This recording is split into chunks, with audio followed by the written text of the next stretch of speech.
So 3 days later, she could call me and go, "Why did you send me a drawing of your thumb?"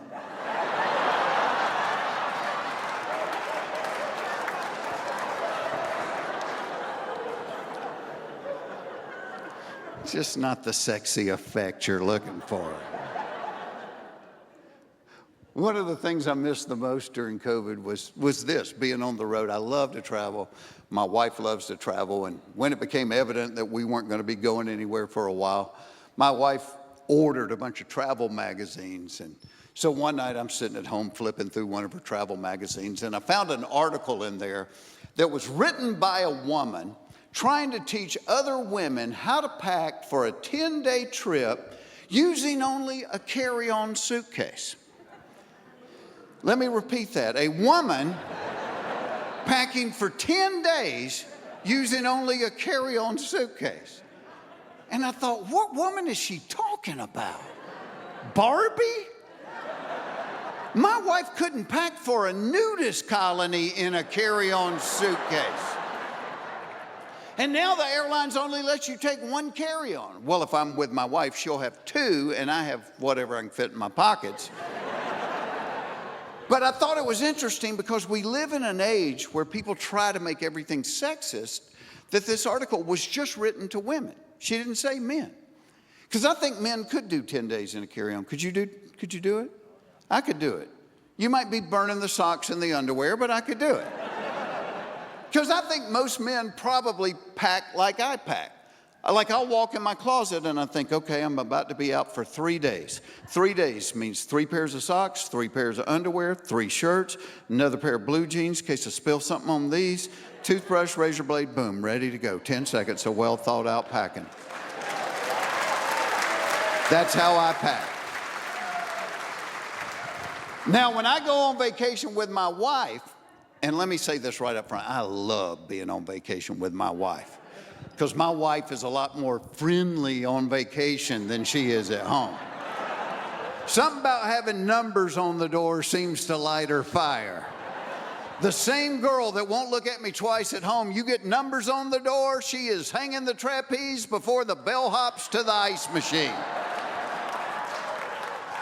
Love being on vacation with my wife. It's getting to vacation that is the challenge. Because it takes my wife longer than 10 seconds to pack.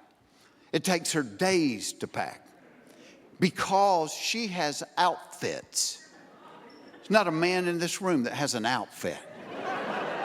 But my wife has to put together an outfit for every day we're going to be gone. Plus additional outfits in case we go out somewhere nice to dinner. Plus reserve outfits in case some of the starters get hurt. So this takes a lot of time and work. So 2 or 3 days before we're even supposed to leave, my wife will start pulling clothes out of the closet, and she'll lay them on the bed like flat Stanley mannequins. And she just stares at them.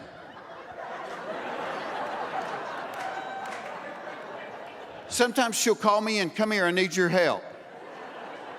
Okay, I am down to these 2 outfits. Which one do you like the best? One on the left. Are you kidding me? What's wrong with the one on the right? Nothing wrong with it. I like that one on the left. I love that one on the right. You know what? Now that I start thinking about it, I think I really like that one on the right. No, you don't. You're just saying that. Now, I don't know what to do. I know what to do. I'm going to go jump in front of a bus. You stand here and stare at this for a while. And see, the difference between us is once I have my clothes packed, I'm packed. With my wife, her clothes, that's just the foundation. Her packing is like an archaeological dig. There's many, many layers to it. Because once she has all the outfits picked out, now she has to go back and pick out the jewelry that goes with each particular outfit. If you watch court TV, that's what they call the jewelry selection process. Next layer is the shoes. The shoes take a long, long time. She doesn't like to be apart from her shoes. She spends longer picking shoes for vacation than we spent picking names for our children. I hope to God she never has to choose between her shoes and me. Because I could see the surgeon going, well, Miss Foxworthy, we can save Jeff's life. But in order to do it, you would have to get rid of all of your shoes.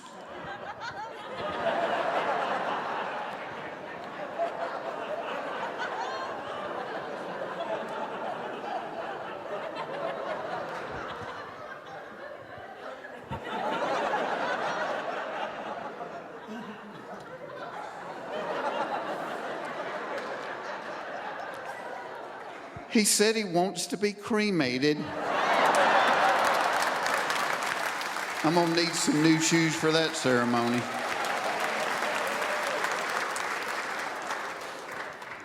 Next layer is the electronics.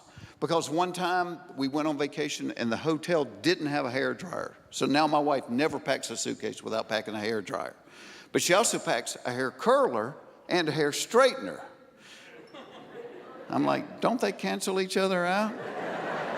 Then she will pack that lighted makeup mirror where one side has 12 times magnification.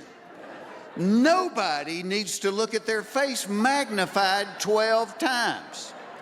At 12 times magnification, a wrinkle looks like an irrigation ditch.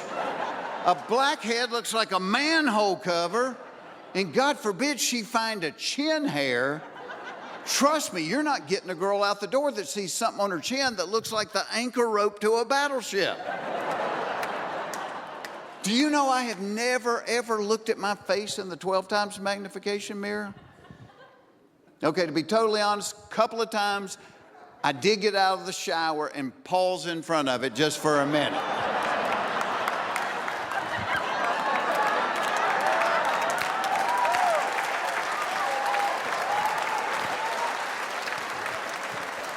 Buenos dias, Senor Enchilada Grande.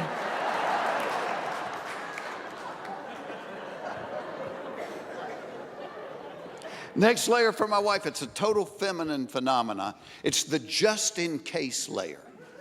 Like she'll always pack a little raincoat and a travel umbrella just in case it rains. I'm like, baby, I checked the forecast. There's less than a 5% chance any day we're going to be there. Okay, fine. I don't know what you're going to do if it rains. Like I do, I'll probably go back inside. She'll always pack a sweater or a light jacket just in case it gets cold at night, as it so often does in Orlando in July. Anybody else have a wife or girlfriend that does this one? My wife will pack like a collapsible, soft-sided suitcase inside of the hard-sided suitcase. People pointing at each other. Just in case I buy something while we're there. And if you're a gambling man, take the over on my wife buying something while we're there. And I have never looked inside the collapsible suitcase, but I'm willing to bet there's a smaller collapsible suitcase inside of it. My wife always loads up a gallon Ziploc bag full of medicine just in case somebody gets sick. One time I was playing in Buffalo. It was like February. They had snow up to here. I had a little bit of a headache. I go unzip the medicine bag. We've got malaria pills. Thankfully missed the great malaria outbreak in Buffalo that winter. And I tell her, I say, baby, I love you to death. I said, this is where your packing just starts getting out of control. So the last time we were getting ready for vacation, I walked in the bedroom. I caught her rooting through my suitcase. She pulled out a 5-pound bag of oats. She's like, uh-huh. She goes, what is this for? I said, oh, that. I said, that is just in case the 2 donkeys we're going to need to carry your luggage get hungry while we're gone.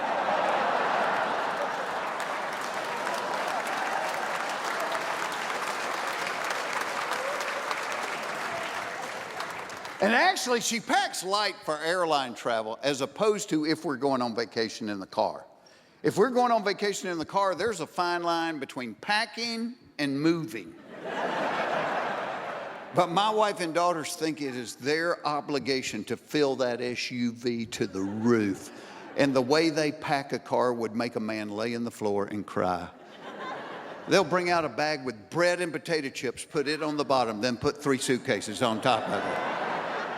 I'm like, if you want me to live, please let me do this. Because there's an art to packing the car, is there not? My dad taught me, you do Suitcase Tetris, flip them, spin them, turn them upside down. When he would get finished, you couldn't get a piece of notebook paper between anything in that vehicle. My dad could get a house full of furniture into the trunk of a Buick. Hold the jack, hand me the piano. I got this son of a gun now. And like my daddy, once I get that car packed, I'm ready to go. Not my wife. Oh no, we can't go yet. The car's packed, why can't we go? Because I got to straighten up the house. Wait, do what? Well, I'm not going to be able to have a good time if I know I'm going to be coming back to a messy house.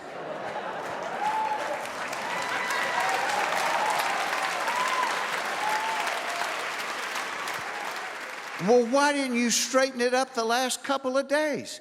Because I had to pack. Which, in a nutshell, is why men die before women. Because we want to.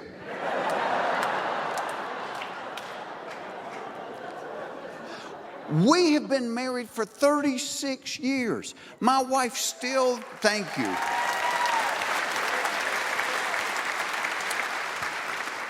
She still doesn't understand that my primary objective when going on vacation in the car is to get to wherever we are going in the shortest recorded time in human history.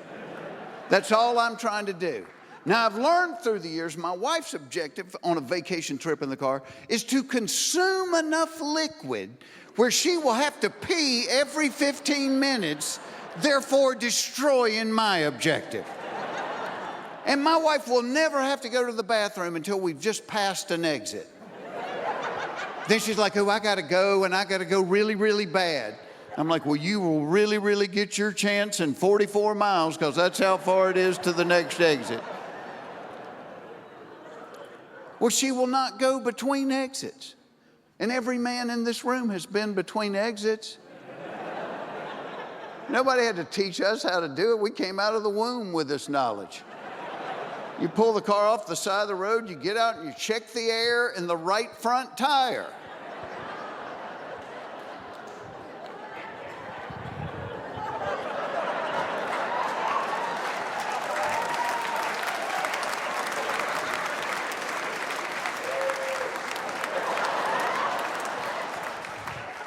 It's that easy, isn't it? And ladies, you could do this. Yes, you could change it from the right front to the right rear tire.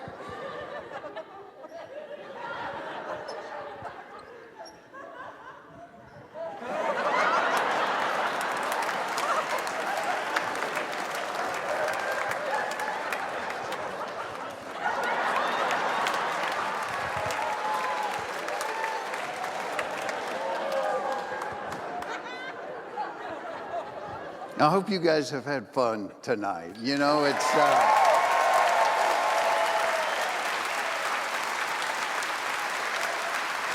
Thanks.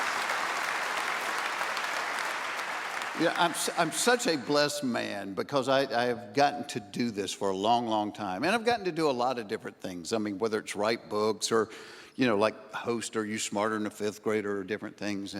And so, you know, I've never been bored, but if anybody put a gun to my head and said, you got to pick one thing, without hesitation, it would be doing this. I love stand-up because this is what I see when I do this.